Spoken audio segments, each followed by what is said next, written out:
Mais pourquoi personne parle de ce banger? Je savais même pas que c'était sorti. Tous les fans de Predator et adeptes de fiction d'horreur se doivent de regarder ça. Putain les gars, ça faisait longtemps que j'avais pas pris une claque aussi qualitative. Je te résume rapidement l'histoire de Killer of Killers, mais sans spoil, t'inquiète pas. Killer of Killers, c'est un film d'animation réalisé par le même réalisateur de Prey.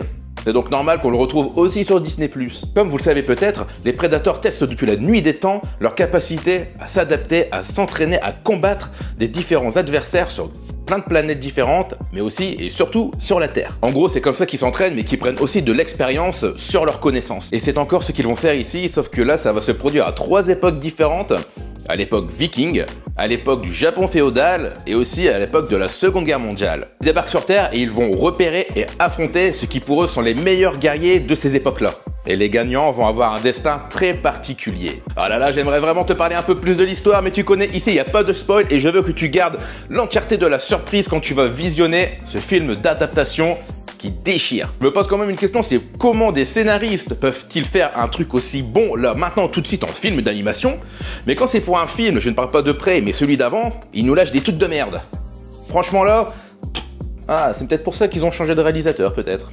Bref, côté graphisme, on est ici sur un mélange de 3D et de 2D. Je te jure, on dirait de l'aquarelle mais en mouvement, comme si une BD prenait vie.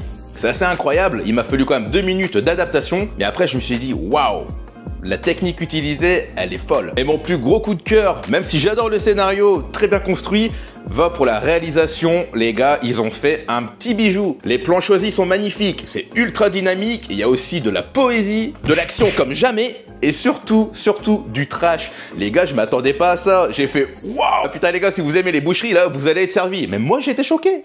Bon, si tu me demandes de choisir entre les 3 époques, je dirais que j'ai un faible pour le Japon, parce que c'est là qu'on voit toute la technique, les détails de la réalisation qui a coupé le souffle. Le fait qu'on voit aussi l'évolution du personnage Predator tout au long des époques, je trouve ça super bien pensé, logique, mais fallait y penser quand même. Et attends, et la fin ? Elle est plutôt bonne. Est-ce que ça annonce possiblement plusieurs films d'adaptation? Est-ce que ça annonce le préquel du nouveau film qui va bientôt sortir? Tout ce que je sais, c'est que je me suis pris une putain de claque.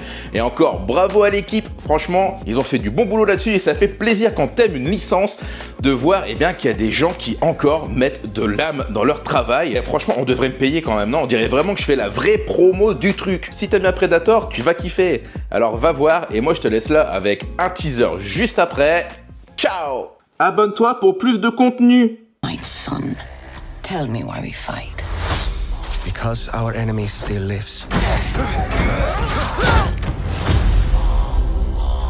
You all have traveled far and missed the warmth of home. But tonight, think of only one thing. Killing the monster.